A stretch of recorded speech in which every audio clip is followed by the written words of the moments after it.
And hopefully it'll do its thing. We hope. The hopes. The hopes. The hope is we hope. Yes. Right, okay. Do that. I think that is it. So we'll just open this up. Hopefully it'll work this time. Oh, the Geek Pride cast is live. YouTube now. Okay, let's try. Right.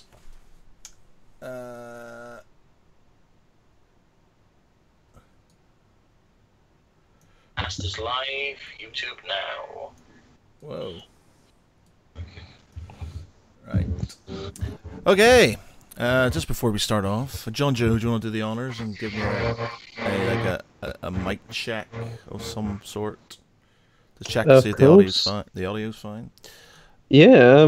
Okay. I can give a quick check. Testing of the 1-2. Testing the microphone. Testing. No, to see if mine. 'Cause, Oh. yeah. Oh. Am I stupidly Okay, loud or not? Nope. Sounding pretty good so far. Brilliant. Right. Okay. So. Not blowing my ears off, so I think I'm fine. Right, I need to share this, and then we'll get on the go. We'll get on the go. On the go.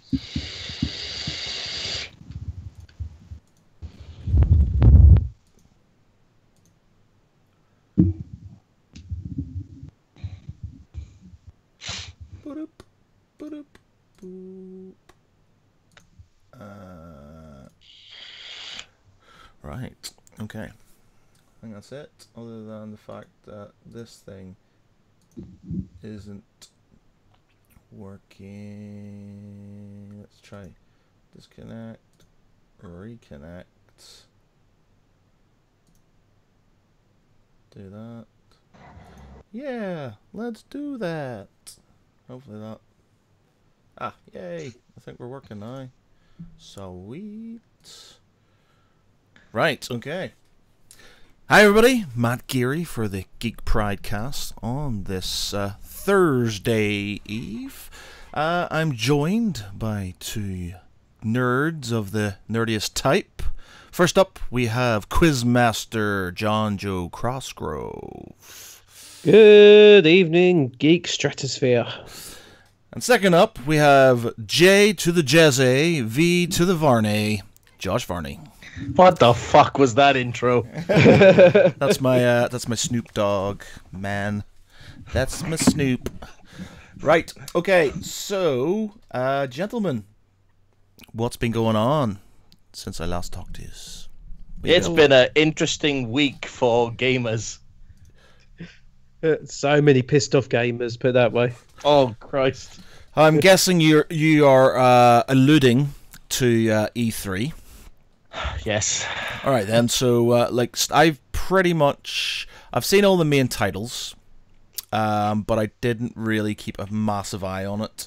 Ironically, considering we've covered it for most years, but this year we were a bit busy. So, explain. Go on then. Well, I've got to say, from an Xbox point of view, as an old school gamer, I am thrilled to the wall that there's a Battletoads game coming out. I loved that on the SNES back in the old school era. But the top of my list was the announcement of the Gears of War franchise getting 3 new games: Gears Pop, Gears Tactics, and Gears 5. Can't wait. What? So there's Gears Pop, did you say? Gears Funko. Pop. Funko Pop. Oh, right, okay. And then Gears Tactics. What's Gears Tactics? Gears Tactics is a bit like Command and Conquer with Gears of War. Ooh, that could be interesting. That'll be very good. Interesting. Is it consoles or PC? Well, it's Xbox at the moment, but they are saying about going into PC. So it's going to be kind of along the Halo Wars type thing, possibly? Yes. Interesting. I'm not a massive fan of RTSs on consoles. They are definitely a PC domain game, I think, because they're just a bit easier to move stuff. But Halo Wars wasn't too bad, so something similar could be good. Yeah. So I'm still excited for Battletoads. So Battletoads, yeah. Battletoads. So while the unhappy, actually, 1 minute. Sorry, when we're talking about Gears of War, I didn't get Gears of War 4. I've got all the other 3, but I didn't get Gears of War 4. Get it? It is good. Get it? It shows you in this next one. It's got Marcus Phoenix. He looks slightly younger. He's got a shave. Is it the same? Is it the same old Marcus Phoenix from the other ones? Yes, it's the same old Marcus Phoenix. Interesting. So, right, okay. I'll not tell you I'll not ask for the storyline of the last one and stuff. Though chances of me playing it, last one, the third one is like, it was his dad, wasn't it? He was like his dad, and then there was like the Queen or something, wasn't there? Yeah, that's right. His dad basically had become half locust, which then meant when they killed the locust, his dad died as well. So yes. sad times. And also, but then again, that wasn't even the most emotional part of that game. Don't going through PTSD, that was the worst bit, and it was so horrible watching it, but it was just so well shot, so well made. And the best thing about it, Gears 3 is Dom's sacrifice being played off with Mad World. And I thought you could have picked any song whatsoever for, like sacrificing yourself for the best of the team. But have Mad World in the background. I thought, oh, come on, I've had enough of this crap. Play something better, like, I don't know, St. Elmo's Fire. Fucking hell, go out with a good bang, like. Billy Joel, We Didn't Start the Fire. Oh, that'd be brilliant. Slayer, Rain and Blood. Oh, Your Betrayal. Metallica, Seek and Destroy. Yeah, Seek and Destroy. Yeah. Okay, so I just want to say E3 Xbox was fantastic. There was a lot that came out of that presentation. It was the other presentations that just really lacked. That's a good thing, because Xbox have been really lagging behind, and being an Xbox faithful.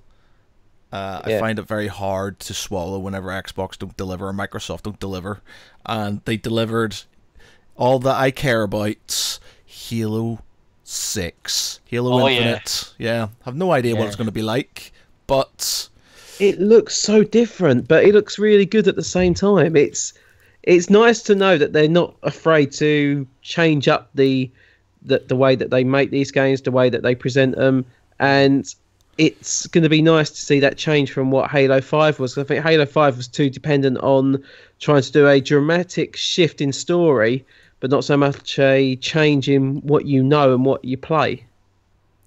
Yeah, I agree. Well, they had a lot to sort of make up for after Halo 5.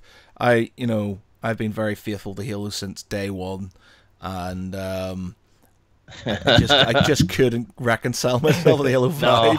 It actually got me that the gameplay itself wasn't too bad. It's just the campaign story mode. Short. It killed what was an amazing and beautiful ending in Halo 4, and it basically, you had Spartan Locke and you had obviously Master Chief, and they didn't really get enough airtime, either of them, so it basically just killed the whole thing. And Cortana being like rampant and basically despotic now, I don't think I buy it. I just don't know if I get it or not, to be honest. So it'd be interesting to see where they go with that, to be honest. And just from the Xbox, I know it's not an Xbox exclusive, but finally, Devil May Cry 5. Yep, was so excited, and I thought, come on, there's got to be Dante. Obviously my son is named after him of the games, and all through the video exclusive footage, I thought, where is that shiny head bastard? And like for 3 seconds of him on a motorcycle at the end, I thought, really?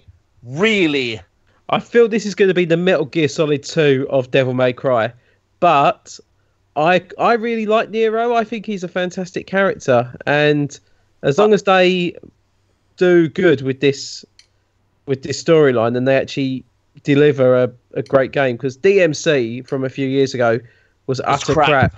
It was one of the worst games and one of the worst gaming mechanics of all time that I've ever played. DMC5, I'm sorry, I've got to utter Deadpool by saying enough of the mechanical fucking arms.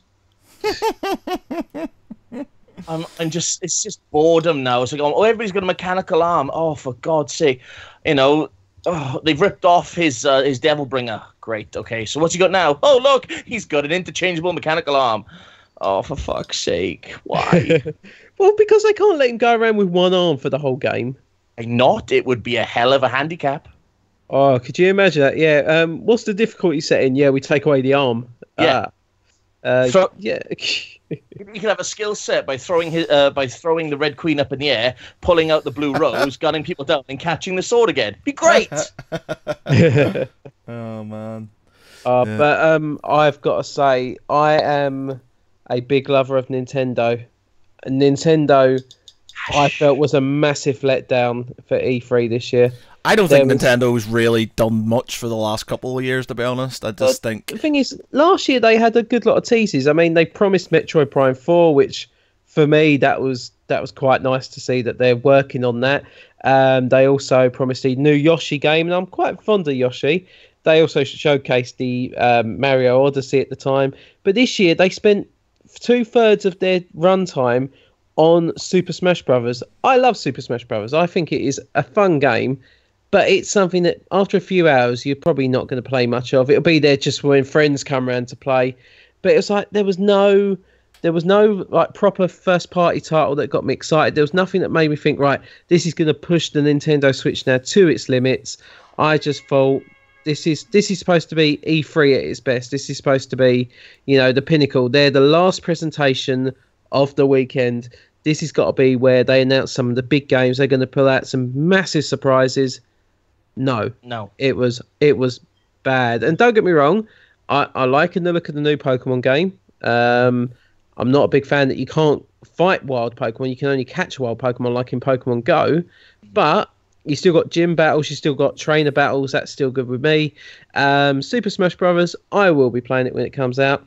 And also there's the Starlink game, which actually has Star Fox as a playable character, which I reckon is going to be quite fun. But apart from that, Starlink, Star Fox and Starlink. Oh, come on now. Yeah.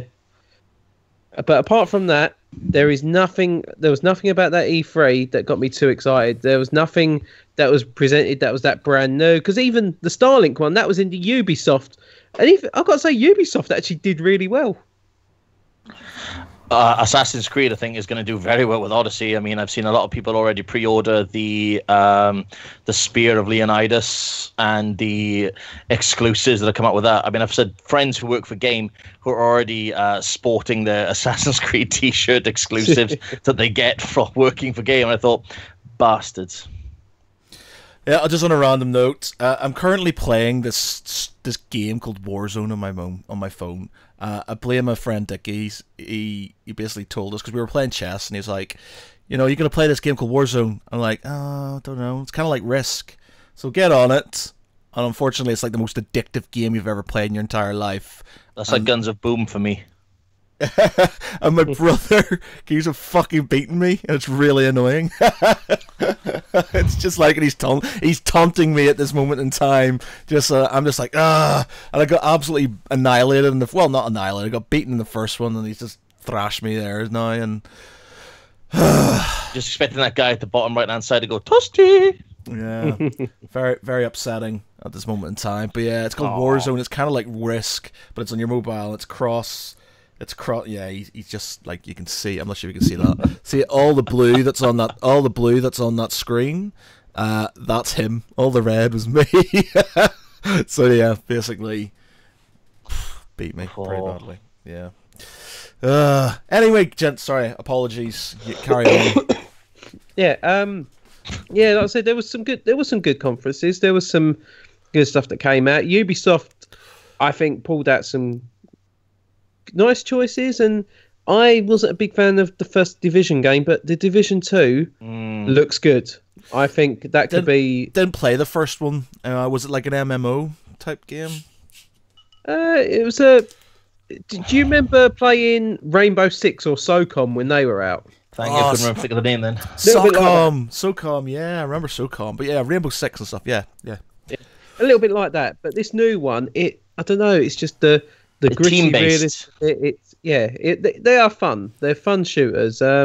Well, they're not too much fun because they're supposed to be like post-apocalyptic America, but still, it's as fun as you can get in a post-apocalyptic world. Can't even say the word. Post-apocalyptic world. Yeah, like Rage 2. Oh, that looks fun. That looks fun. But The Last of Us 2, I think, was for the that was a hell of a reveal. Oh, and Death Stranding. Oh man, what the fuck is that game all about? That just looks so bizarre. Insane. Like I'm not a PlayStation person, and apparently it's a PlayStation game, but it kind of makes me want to play it. It's just weird. It's like he's got like a fetus in a jar, and it has this light thing so it can see like the dead. It just looks so weird. I'm not 100% sure how it's going to work mechanic-wise. It seemed that from the bit of gameplay you saw, so he's wandering around and he's got that thing on his backpack and it's going doo-doo-doo, and it's shining on stuff. But then if he sees them and then he turns away, they get him. So I'm not sure if it's like you can't turn your back on them once they like see Weeping you. Angels from Yeah, Doctor Who. something like that could be. Well, I compared them to Booze from Mario. I find what's happened is that Hideo Kojima, I think he's been so disillusioned by the video game industry. He's just been smoking some weed and he's just like, yeah, I'm going to make whatever I want. I had this really fucked up dream last night that these ghosts were coming at me. I had to have some fetus attached to me to shine some light so I could fight them. I think that's I'm going to make that into a game. I think it's what the person who designed Agony bloody did for a living. Yeah, weird, man. Really, really weird game. But this game it looks almost like as if it's like a proper Hollywood movie as well, because there's some good star quality in this movie. It's got Mr. Ramos in it, isn't it? Doesn't it? Yeah. Norman Reedus. Ramos. Who's Ramos? Who am I thinking of? Sergio Ramos, same the footballer. Yeah, that's it. Then you got Leia Sado. She was Bond girl in Spectre. Mads Mikkelsen.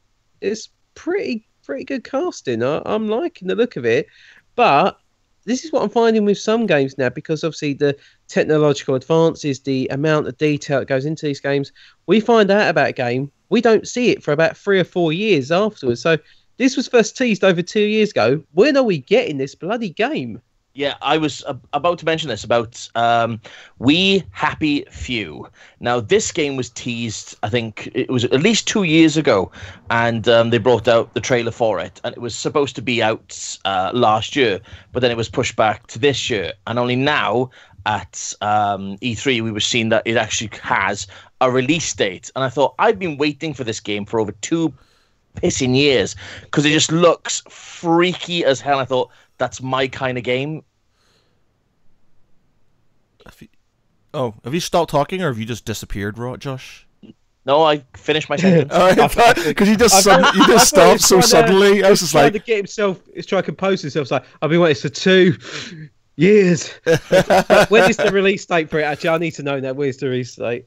Oh, I'd love to find out the release date for it, but apparently it is this year. It's the end of this year. The same with Smash Brothers, I think. Yeah, this is the thing, because Nintendo have been teasing for about a year. They're going to be doing they're going to be charging for their online service, I thought that the logical thing was, okay, if they're going to do that, do it at the same time that Smash Brothers comes out. So I thought, Smash Brothers probably August, September. Oh, when's it coming out? December the 7th. Yeah. Right. For God's sake. And they're playing this game at E3, and this game looks like it's pretty much complete. You've got the full roster of characters apparently being played at the Nintendo Treehouse at E3. It's like, why you got to wait another 6 months to bring out this bloody game? Hype, innit? Yeah, but again, you've got Pokemon just 3 weeks beforehand as well. So it's like, you could have brought one of them a few months early, so you feel like you've got then a AAA title a bit closer. It feels like there's nothing Nintendo-wise now until the end of the year. I just don't understand why Nintendo were still going. To be honest, I just think there's just no sort of originality in their stuff anymore. It is just it's just nostalgia. There is a little bit of originality. They're now charging for cardboard boxes. Yeah, I just don't. all fair, people, people like nostalgia and stuff. I understand that, but it's like they won't let go. It's like they just carry on. I appreciate, just do what other people do and let them port those games onto other sort of consoles and stuff and play it, the games. But it's just like, to have your own console and stuff, they just can't compete, and it's just. I think with Nintendo, they've obviously been going since 1899. They've had a massive legacy. I think to just see them almost be swept under the rug, and being honest, they've had some pretty shit consoles. I mean, Wii U, anyone? That was the Wii U. I think was terrible. It was a very unresponsive console. The games for it were poorly passed over, and Nintendo Switch, at least it's creative. It's something that's managed to attract people. It's brought over some of these games that people never probably played before on the previous console. And the idea that you can play it on the go, you can play it at home, you can play it with friends, you can make one controller into two. It's innovation, but at the same time, give it a couple of years, people will get bored of it, because we're going to have PlayStation 5 and Xbox, whatever they're going to call the next Xbox. And how far do you go on games consoles going forward? Yeah. It's just going to turn into PCs, aren't they? Just modular and adding things into them and stuff. Well, it's like the Xbox One X is just an upgraded version of the Xbox One. Yeah. It's just going to be that, isn't it? It's sort of similar things. Well, from E3, you can see that there's been a lot of influence from like the Ready Player One side of things because of all the nostalgic characters they're now bringing back into their games. Like I said, Battletoads, Star Fox. So there is the rise of the nostalgic old school variant, but they really do need to step it up just a little bit. Otherwise, it's just going to be a mass boredom. The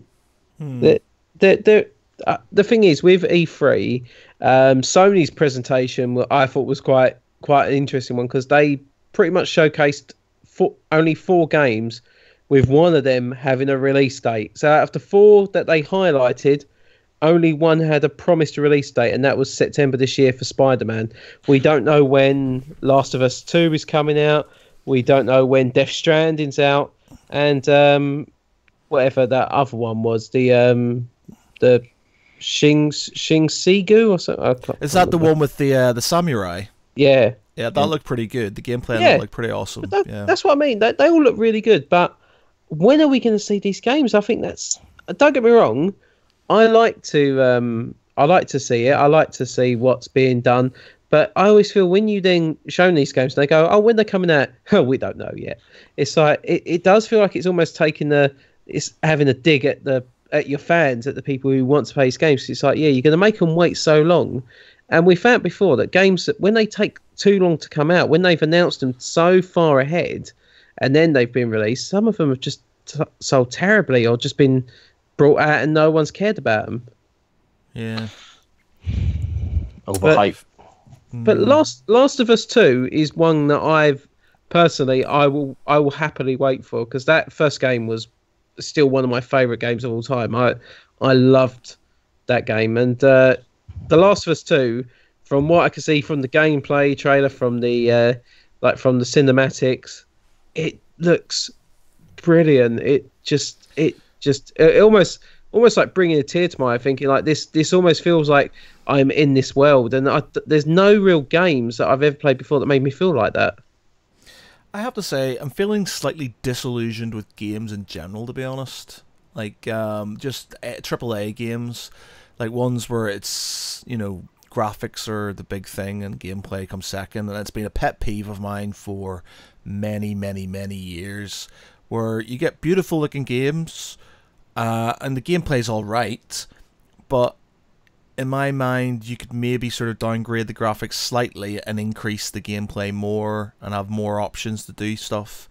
And, one thing I would just love, just for a bit of a change, do you remember Red Faction? The old PlayStation game, Red Faction. Oh yeah, Yeah. Where you could blow up everything.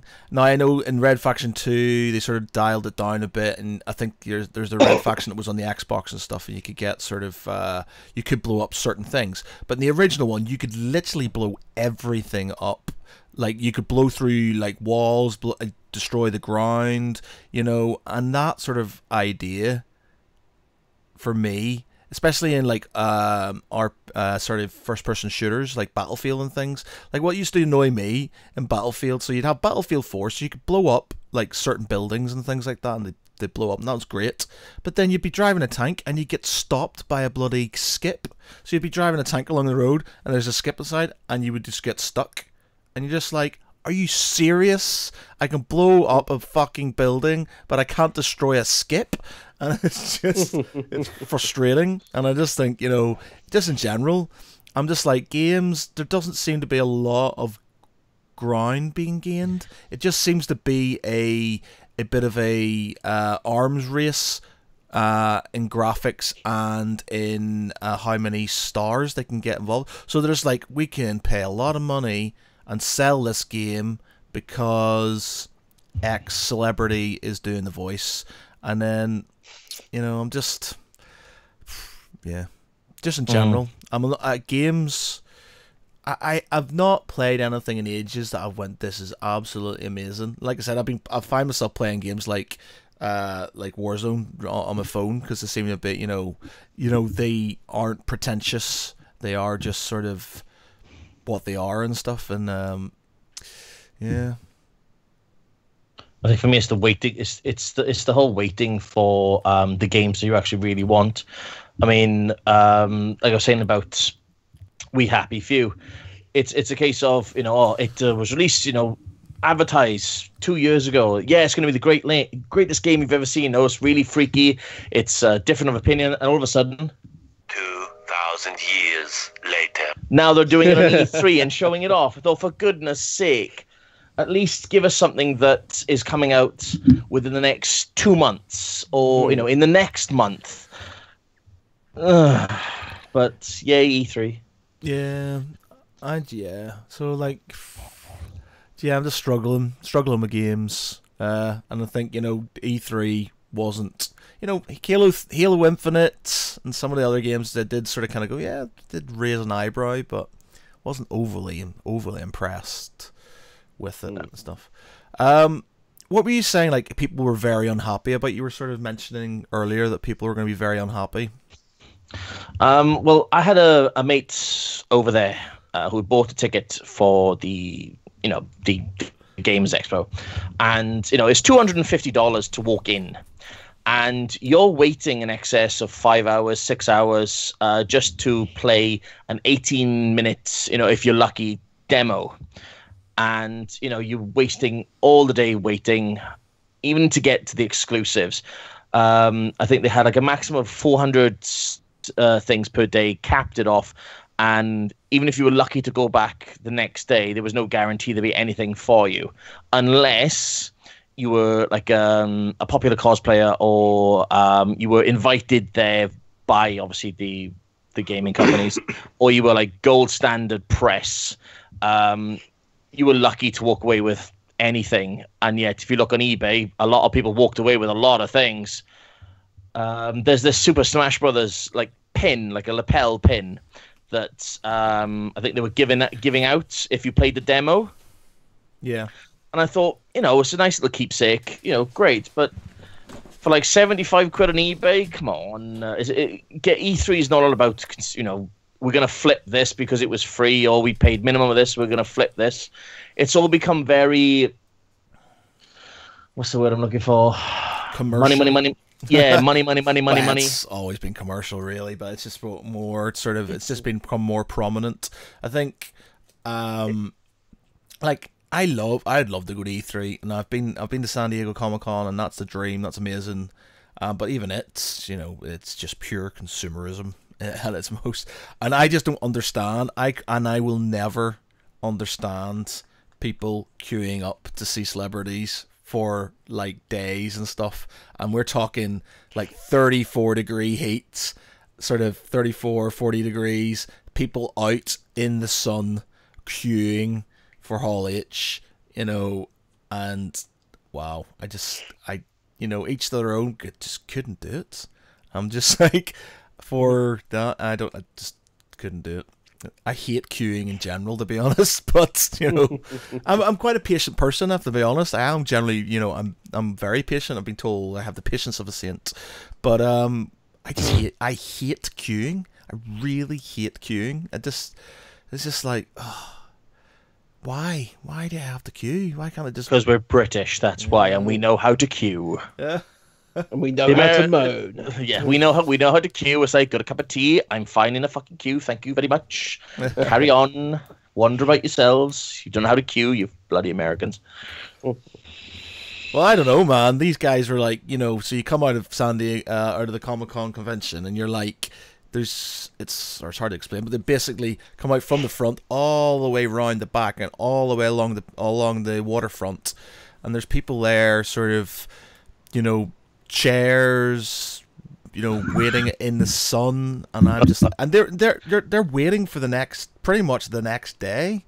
They're queuing for the next day, so they're not being able to enjoy the convention because they're just waiting for Hall H. And it's just like, I appreciate it. It must be pretty cool to get in there, but you're missing out on the entire experience just by queuing. And it's just like, San Diego Comic-Con, the entire city's taken over by it, and there's a lot to explore. So I just, I suppose if you live there, if you live in that area, then I suppose it's not as big a thing. For somebody like myself, it's like, oh my god, there's all kinds of cool stuff, and queuing's just like, I'm not doing that. I do want to see like the Big Bang Theory type people with the urine bag strapped to their legs, and they're prepped to go in. They've got their protein bars, they've got their jerky, and they've got the pee bag strapped to the back of their leg. And it's like, yeah, we're here for 12 hours. We're ready. Oh man. No. No. I might go to E3 at some point, I guess. Yeah, I'd like to do E3, but like I say, if you're going to have that experience of waiting 6 hours just to play 15 minutes on a game, is it worth it? I'm the same. When I go to EGX in Birmingham, I will not queue for games. The only time I queued for games was last year because my girlfriend's son and her brother were with me, and they wanted to play some of the games, so I queued with them.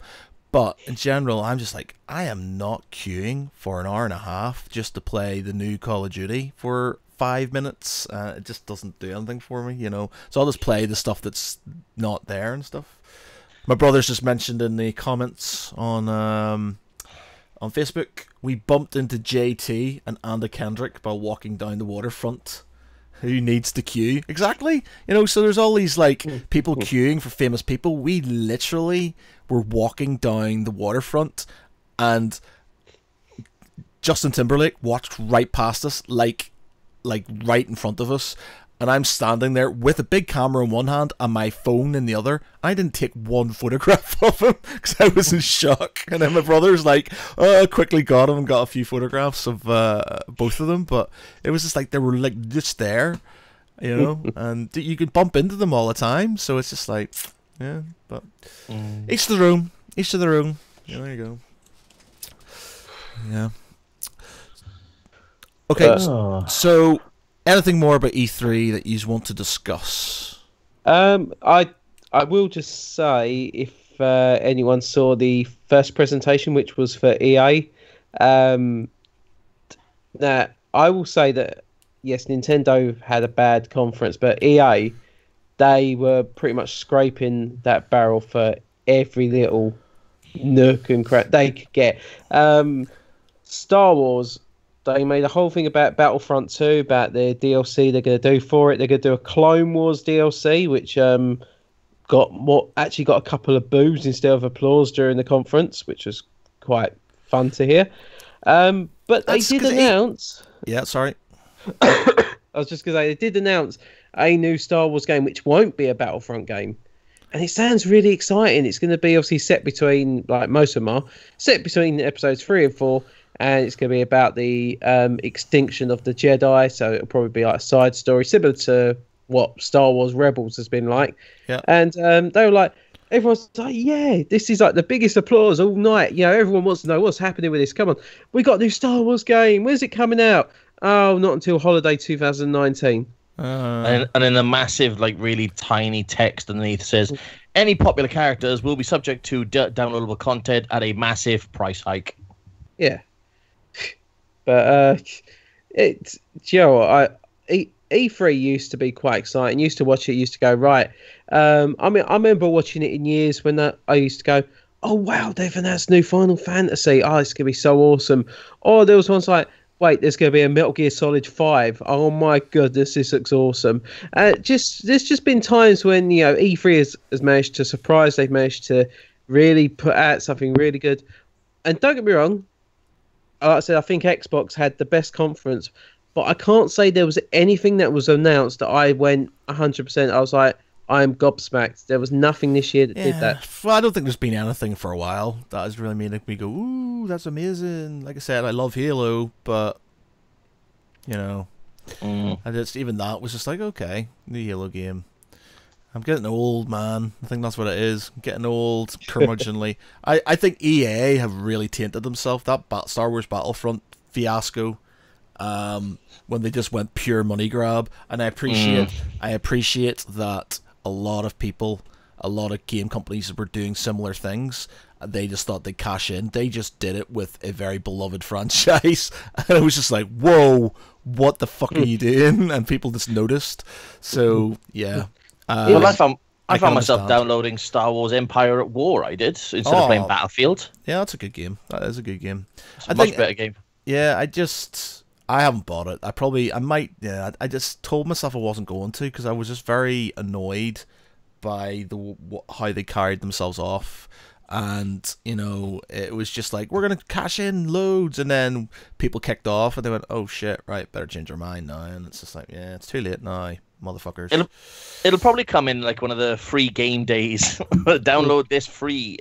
Yeah. Well, come back to us, please. Yeah, we'll see. I think the problem is that when Disney bought up Star Wars, they cancelled all the upcoming games that were being in development. There were some good games that they were putting together because Disney went, no, we're going to wipe the slate clean. We want to now make our mark on it. So they got rid of there was going to be a new MMO Star Wars that was being developed, but also there was one that was going to be on a young Boba Fett called Star Wars 1313, which, if you get a chance, if you've not seen it before, look at the trailers on YouTube. Some of them trailers, including the gameplay, for a game that was going to probably be out about 2013, it looks very comparable to graphics as of now. It was stunning. And it's like, Disney, you shot yourself in the foot. You've taken away what could have been your best game. It could have been the creme de la crop. But no, you've given us two shitty Battlefront games instead. Well, the last ever thing with like Jango Fett or Boba Fett that I ever played was a little old game on the Nintendo GameCube called Star Wars Bounty Hunter. Yeah. Now that was a great game for a very poor console. The thing is, you find some of the older games actually you find are content-wise better than some of the games you get now. Like I said, it's just pretty. They go, oh, that's pretty. And it's just like, oh, I don't want pretty anymore. I want gameplay, man. Because it was innovation. Innovation was what got people playing these games. But now that, like you said earlier, it's how the games look is what's selling them. And one of the biggest examples is probably Metal Gear Solid. Don't get me wrong, Metal Gear Solid games are still fantastic. But how much of Metal Gear Solid 4 was just basically watching the movie? And I did this, no lie, my second time I completed Metal Gear Solid 4, actually, I timed it to see how long that final cutscene was at the end of the game. Just quickly, I have it to the exact minute, but do you both want to have a guess how many minutes it was for that last cutscene? 2? 4.5. 4.5 minutes? Yeah. Okay. Josh, what was your guess? 2 minutes? No, the final cutscene. So once you finish the last bit of gameplay, leading all the way up to the end credits was 67 minutes. What the fuck? What the hell? What? Because at the end of Metal Gear Solid 4, you've obviously done the final fight against Ocelot. You've defeated the Metal Gear for however many times you've done it now. And then you get this whole backstory about Snake. You get all the loose ends tied up. You get to see everyone's story arc sort of come to an end. You see he's, spoiler alert, but this is a game from 10 years ago now. You see him pretty much go to commit suicide because he can't deal with the impending death that he's about to come up because he's rapidly aged. Then he meets Big Boss. He finds out that his dad is actually still alive, and they have this moment. They have this like 10 or 15 minute scene with each other. But yeah, 67 minutes. Fuck me, man. That's weird. I saw a joke, sort of a joke. I'm not going to pronounce his name. Kojima. What's his first? How do you pronounce his first name? Hideo Kojima. Yeah. It's like Hideo Kojima releases new game, which is just 2-hour cutscene. it's like, yeah. But it's good. Don't get me wrong. I love Metal Gear Solid 4, and I did feel like at the end of it, I was like, am I playing a game or am I watching a film? And it's like that line was very much blurred at that point. But 67 minutes. It's a pilot episode. Touching the controller just to stop the screen from going black, because it was like, it was like, oh, you're not playing the game. Well, no, because I'm waiting for the fucking scene to finish. That's what I'm doing. And it's like, it gets to the end. It's like, wait, okay. So for a 9-hour game, I've just spent probably about a third of that just watching cutscenes. A few comments here. Daniel P. Now you can notice that I've stopped trying to pronounce his second name. Birmingham Comic Con was amazing the other week. Met Christopher Lambert. Ah, brilliant. That was awesome. Yeah. He's an awesome guy. Yeah, very nice guy. And then my bro says, sorry, say it again. He has very, very bad eyesight. When he was making Highlander, he actually wore glasses, but because half the scene is set in the Highlands of Scotland in the 1500s, a lot of his scenes he basically done pretty much blind. Oh wow, didn't know that. My brother says Death Stranding was the only game I got really interested in, and I think it was more down to the amazing graphics and nothing to do with the gameplay. No, sorry, I hadn't got a clue what it was about. From what the gameplay was the guy walking a lot. Basically, there was a lot of walking going on in that game. It does look interesting, but yeah, there was just a lot of walking. Yeah, it's kind of like the Lord of the Rings of the computer world. So it's walking, and we're walking. We're walking. Yeah. On a random note, and I'm not sure, like this is completely random, just because I remembered it, but allegedly the prequel series to Game of Thrones has been cancelled. No, not. Well, not that they've announced a pilot for one of the prequel series, which is set 1,000 years before the actual TV show as it is at the moment. So, out of the 5 shows that they're apparently going to make, one is going to pilot, which is supposed to film this summer. Right, I'm just going because my girlfriend told me this, and she doesn't know anything about geeky stuff. She just told me about it, and I was just like, "Whoa!" So she told me. Unless there's been an update in the last couple of hours, that's the only other. Here you go. Well, the Express have got it. The Express have got the update. The Epic franchise. It says George R.R. Martin has confirmed that one of Game of Thrones spin-offs has been scrapped. It's just one of. The Epic franchise, which is set to spawn several more shows once the HBO has reached its end. Securing a pilot from Jane Goldman, which is a prequel. The series is set during the Age of Heroes, which would be thousands of years before Jon Snow's name is never whispered. However, they didn't stop there. In fact, there was up to 5 different spin-offs in the works for HBO. Now, in the new blog post from George R. R. Martin has revealed that the extended universe being capped slightly. The thing is, he's creating all these other shows, and we're still waiting for him to write that 6th bloody book. Yes, fucking bastard. That's it. That's the only thing I'm sort of kind of wanting to happen.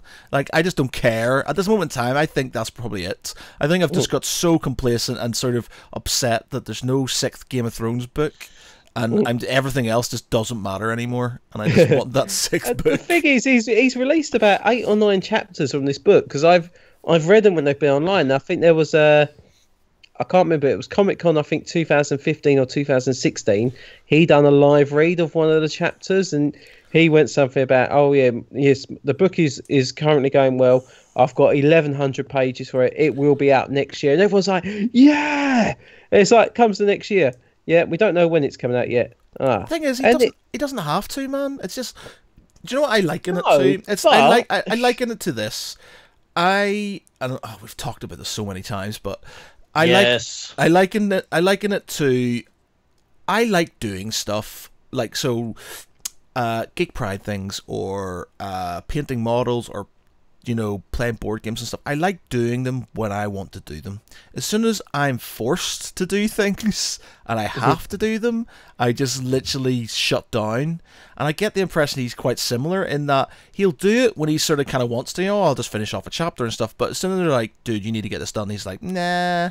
And it's like, dude, you need to get this done. He's like, nah. And then he just sort of kind of does the odd page when he's on the loo now and again. And it's just like, he's just slowly getting past it. Like, word of the day, toilet paper. And he says, oh, that could be good. We'll add that in. And, plus he's getting billions, loads of money, millions of pounds, dollars. Well, I think it's just more that because the book series is where it is at the moment. I know that the TV show has now overlapped it. But I just feel...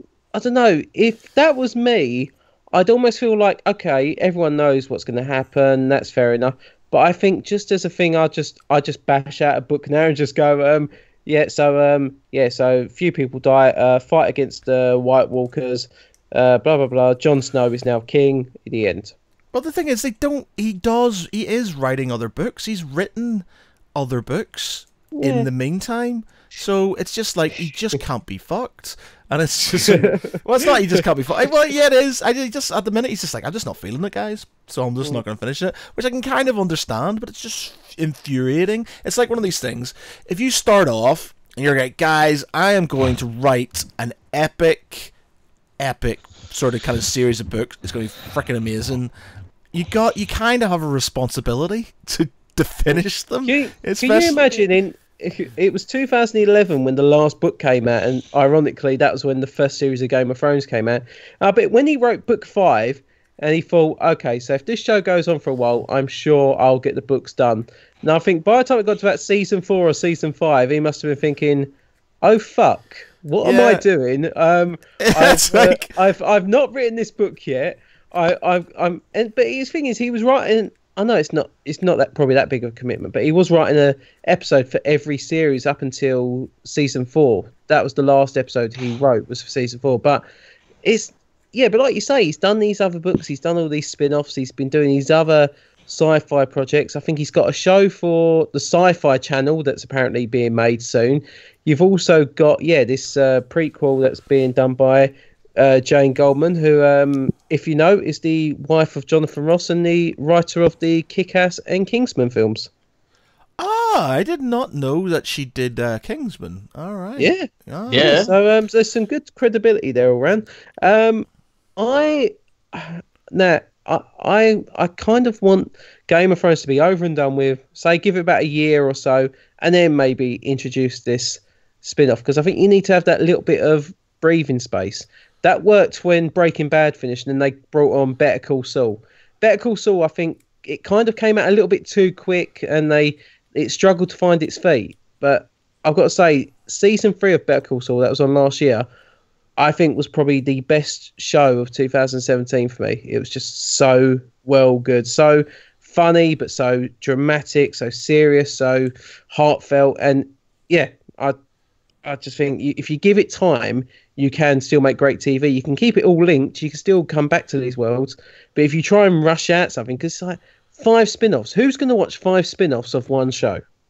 Yeah, true. I can't see that's going to happen. Talking about TV, so we're other tangents. So we've gone from gaming to suddenly Game of Thrones onto TV now. But what did you think of the finales for Arrow and Flash? And this is what I said before. I really, for the last few years, I've loved the Flash, and I think the Flash has been the pinnacle. This year's, I have got to say, it jumped the shark for me. The whole idea with keep swapping between heads and taking on different bodies to keep yourself alive. For a superhero show, I thought that was ridiculous. I thought it was so stupid. And don't get me wrong, I still watched it.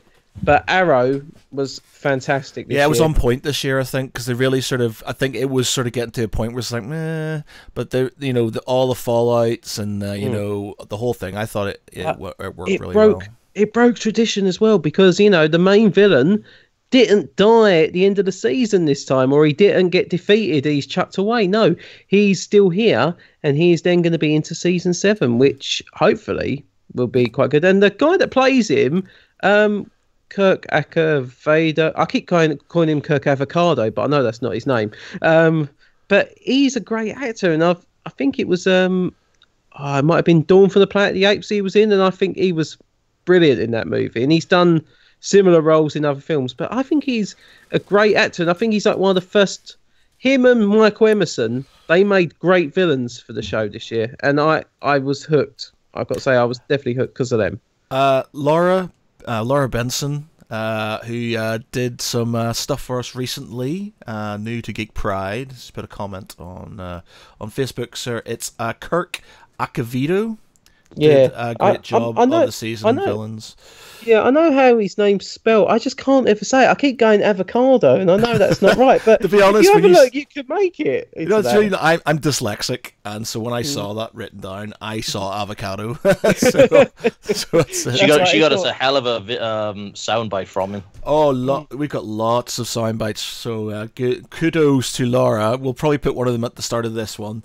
But yeah, we got a lot of sound bites from a lot of the different stars, which is amazing. Might have to get her onto the podcast, I think, possibly. Definitely. Considering we're lacking females at this moment in time, because Julietta has abandoned us for some reason. She's too busy doing Julietta things. So yeah, doing Julietta things. Yes. So. I've listened to these sound clips when you're putting them up from the Hero Villain Film Fest. Or Fan Fest, whatever.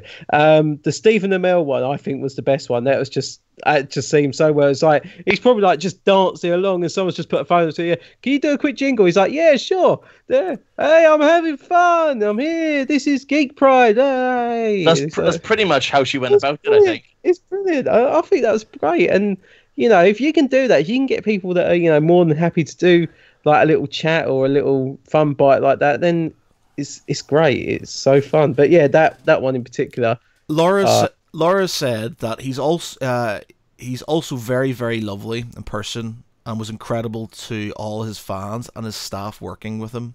Slipped them 150 quid each, apparently. Oh, what a guy. Yeah, what a ledge. I'm assuming we're talking about Amel and not Kirk Acavito. Yeah, well, I don't know. You think it'd be more Kirk Acavito, wouldn't you? Because his character, he's basically paid off everyone else in Star City. So why don't you pay everyone off in London? Brilliant. Just to right, just a slightly different thing, Matt. Do you remember last time I was on the podcast, you said about maybe doing a few geeky questions for? Yes, pub quiz. Right, well, put it this way: if you and Josh fancy it, I have 5 super geeky questions. If you've got a scrap of paper, or if you've got a phone or something, you can type these answers in, and we can do a little tester now. 5 questions. All right. Nice and easy. I do actually have a piece of paper right here and a pencil. Let me find my notepad. No, it was Kirk. It was Kirk who did the 150 quid each. Wow, yeah. I have seen that Stephen Amell apparently is very generous as well. Right. Where's my notepad? I don't know. These aren't going to be super hard, are they, by the way? Well, these are all quite geeky ones. And I'll be honest, I wrote some up, but I can't find the book that I wrote them up earlier. So I've just been writing some as we've been chatting this evening. Okay. Okay. So fire away then. What's the Okay, first so question? I will read out all the questions. You Yeah. write down your answers, and then we'll go through the answers afterwards. Yeah. So we do Okay. we swap? Do we Okay. swap papers? Yeah. Try and swap your papers over. Yeah.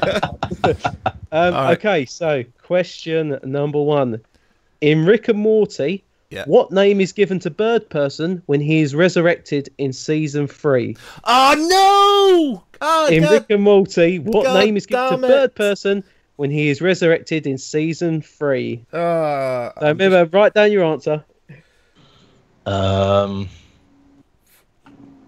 this is gonna be wrong. I know it's something else, but I'm just gonna have to go Okay. for this. I've never watched Rick and Morty. Get out! Get out! Well, Get I lie. I watched like a couple of episodes and then got bored. No! What? All right. That's anyway, pass. Josh, you're out of here, mate. See ya. Yeah, get out. You're disqualified. Okay, question number 2. In Avengers Infinity War, what is the first stone that Thanos places onto the Infinity Gauntlet? Oh In crap! I Avengers know. Infinity War, Can I go? Well, you see him. first- You is it? You No, see the do it? first one. No, the first one that is on his Infinity Gauntlet. The first one that you see on his gauntlet. I I don't even know what it. This. And don't go by the color. Need the name. Done. I know the color. I just can't fucking remember what they all are. Mm. You can give me a minute. I'm here. not typing into Google either, Matt. Well, you can hear. You'll be able to see The me. thing and is, hear we me can typing. see him. We can Yeah, see him. you He's can cheating. see me. I can't cheat. I know which one it is. I'm gonna put the color down, and then I'll have to think about it. Okay. Right. Question number 3. General Ram is the final boss in which 2006 video game? General Ram, Raam, is the final boss in which 2006 video game? I thought it was RAMM. It might be Ramm. So I'm going by Google on this one. Google lies. Google does lie. Yes. But anyway, you probably both know it anyway. I do. Right. Question number 4. Damian Wayne is the son of Bruce Wayne and which other DC character? I was actually just watching that film last night. What, son of Batman? Yeah. Oh, I love that. I've got every like Justice League, Batman animated film that Warner Brothers have done. I've got them all. I think they're brilliant. Joe, I still haven't watched Batman Ninja yet, though. I'm just gonna. This is just gonna show how fucking I don't know anything here. Some of them I'm just like I definitely know. I just can't put my finger on it. But that one, it's gonna be. It's one or two. Alright.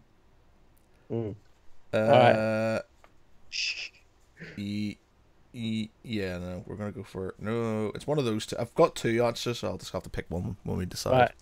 Okay, and final one. Question number 5. Savage Opress is the brother of which Star Wars character? Savage Opress is the brother of which Star Wars character? Savage Opress. Yes, Savage Opress. Or Savage, depending on where you come from. Is the brother of which Star Wars character? Yeah. This was A recent. fully as well. established film character. A So fully- not like one of the spin-off ones or anything like that. This is an actual film character. This, That sounds quite cool, so like Savage Opress. it rings a bell. Who is it? If you don't know, just make a guess. You know, your guess could be correct. Ooh, interesting. It might have been mentioned in Solo. Where have I heard that from? Savage Opress. I still ain't seen Solo. That's I'm- great. I'm I'm shocked. I'm very It's skeptical. it's really good. I thought it was absolutely brilliant. I'm shocked that it's got the savagery that it has done from critics and the But I think that was more because of the change in directors. That was always going to have a And bit of a thus- bash. And the disappointment of Last Jedi. I can't even think. I'm just going completely blank. So he's an established character. Yes, Just he's write, an "I am a established fish." character. Say again? I am a fish. Right, that's Just right, I am a 400 times. fish. Matt, please say you got that. Yeah, What? I am a fish. You I know am what a that's fish. from, right? Yes. He Bullshit. doesn't. Oh, we need to have a discussion about Red Dwarf, Matt. We really do.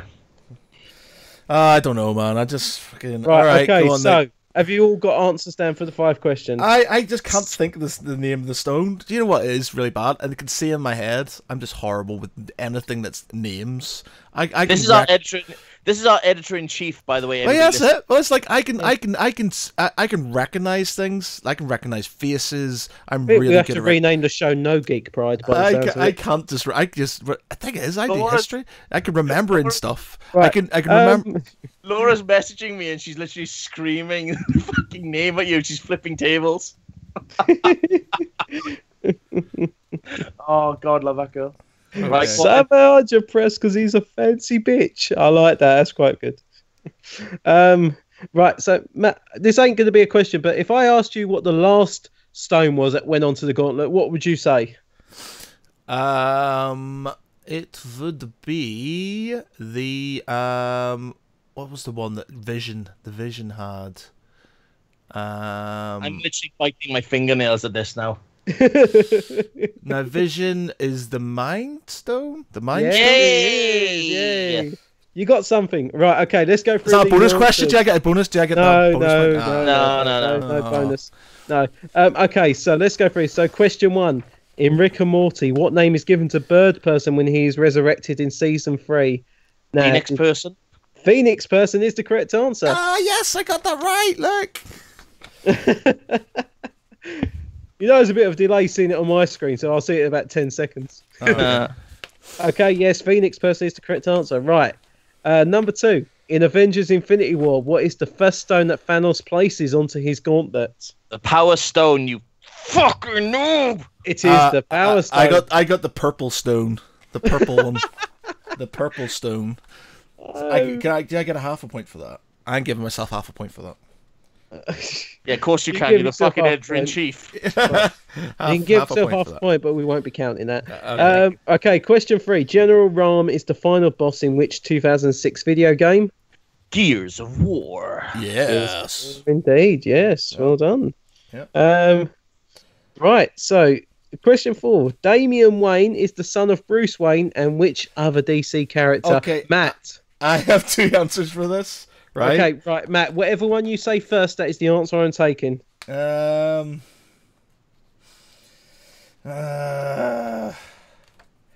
Right. No looking at your phone, you cheating bastard. No, I'm looking at my sheet. I've basically got 2 here. No, Joe, actually, let's change it. Tell me your 2 answers that you've got. I won't tell you whether or not either of them are right. I want to know what you've written down. Yeah, so do I actually. This is going to be horrible because comic books not my thing. War games. You can talk about war games. I probably don't. Catwoman and Batgirl. As in. No. Right, well, you're wrong. You're wrong either way, so it doesn't matter. It's Talia al Ghul. Ah, you know what? I actually did know that. It's no, somebody mentioned. Did we talk about this recently, or something? Haven't actually? Yeah. Right. Well, Matt, you're not going to win there anyway. But let's just see if you got number 5. Savage Opress is the brother of which Star Wars character? Josh, before you say anything, I want to know what Matt's written down. Go. I really want to know. Please, come on. No, I don't want Come on, to. I don't want the I want answer. to know. I'm feeling really really fragile now. Don't say Anakin Skywalker, for fuck's sake. Please don't. I won't say the answer, but I'll do an impression. No, don't do impression. Don't do impression. I just want to. Come on, Matt, please. Just say, no judgment. No, there is going to be judgment, especially considering. I didn't want to say that. There is going to be judgment, especially as I've grown up with Star Wars and should know these things. And I came second in a big Star Wars bloody pub quiz, and Being second just means you're the first loser. yeah. Come on. Don't know. I don't Oh, really, you don't. No, you don't know. I Right. don't know. I'll do my impression to put him out of his misery. At last we reveal ourselves to the Jedi. At last we will have revenge. Oh, I'm Darth Maul. Oh, thank fuck for that. Yeah, Darth Maul. I didn't know that was his brother. Yeah. Was What that in did you Solo? write down? I didn't write anything down. I just scrawled. I didn't think of anything. I was sitting there kind of going, who could it be? And I just didn't think. When you were talking about established characters, I was sort of thinking of ones that were in a lot of them and not sort of like, well, I know he's in Solo and stuff briefly, but I wasn't sort of kind of thinking Spoiler of him. warnings. Yeah. Yeah, sorry, spoiler warnings. Fucking hell. Yeah. We'll have trigger warnings right. now. So at the Loris end has of gone, the, he has horns, face tattoos, double-sided saber, dude. There we go. So at the end of the first ever Geek Pride pub quiz, the score is Matt Geary, 3 points.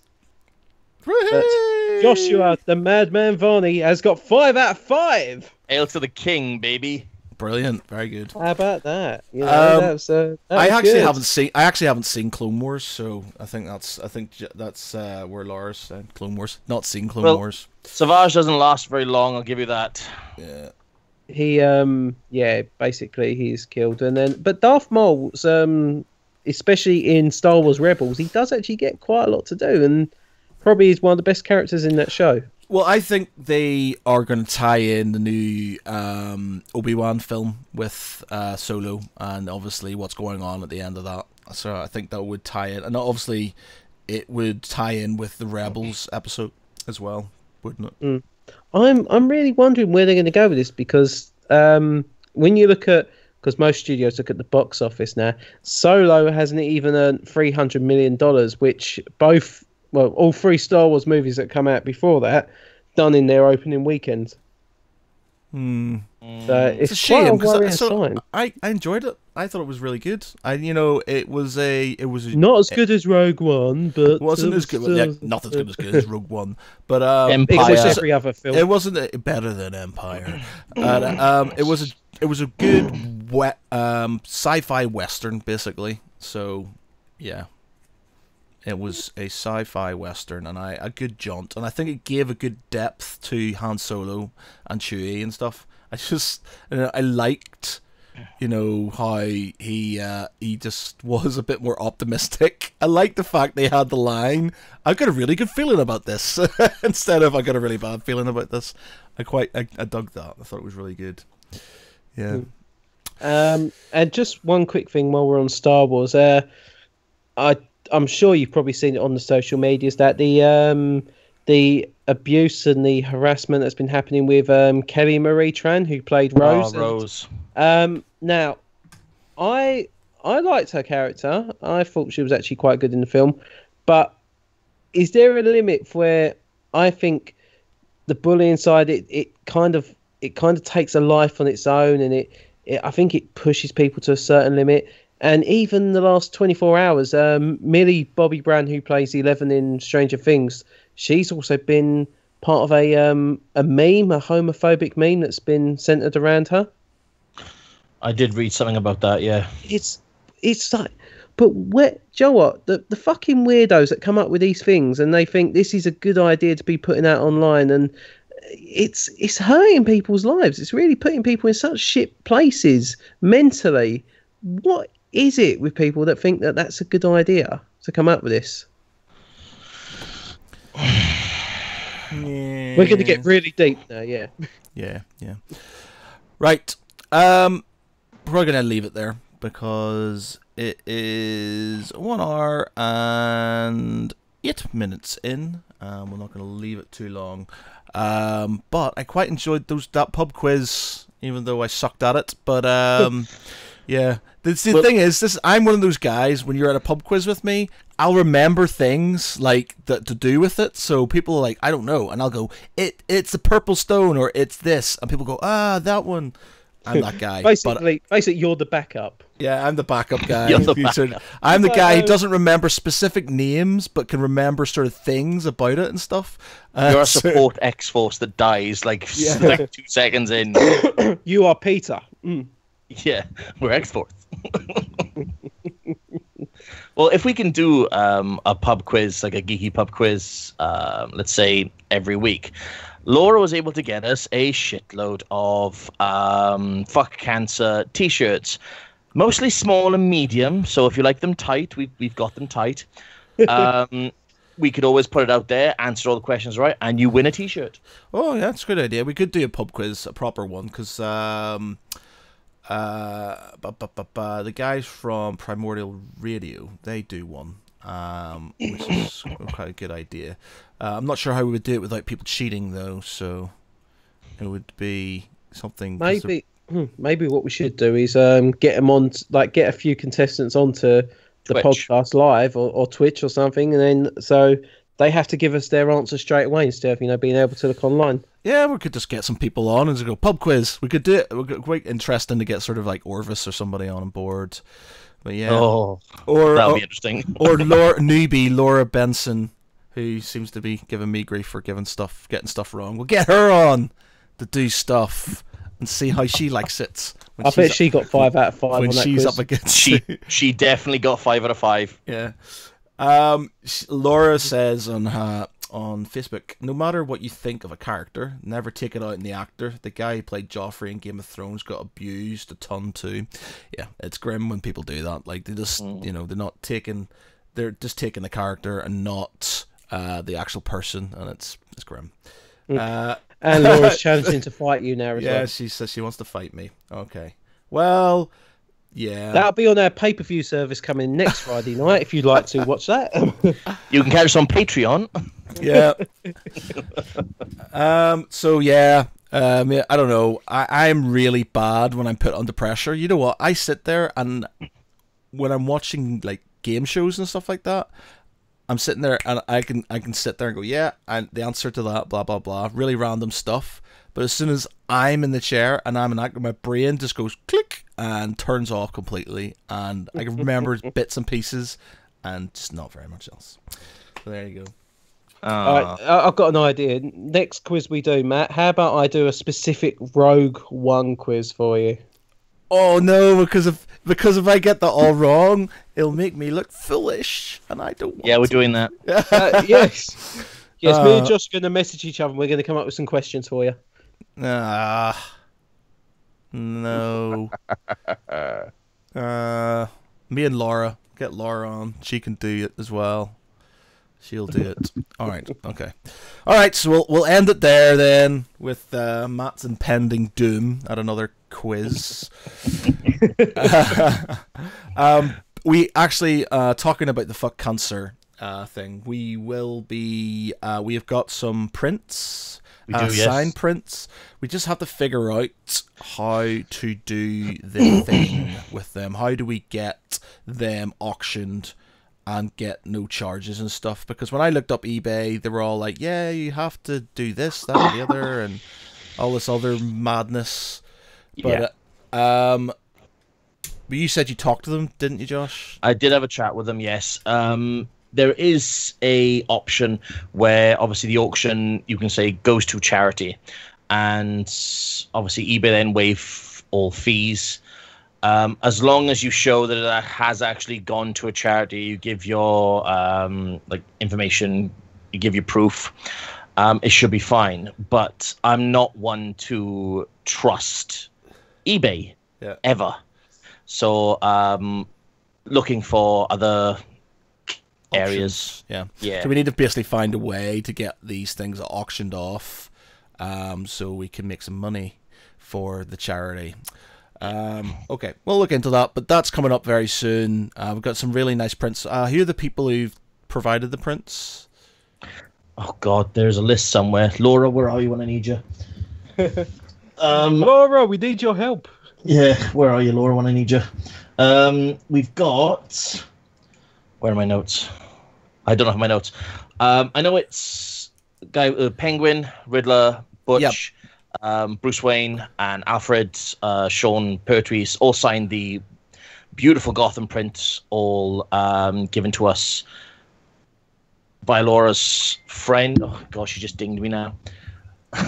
I'm here. Yeah, cheers, Laura. Just about to say Butch, Riddler, Penguin. Yeah, we've also got an Arrow one signed by Emily Bett Rickards, Stephen Amell.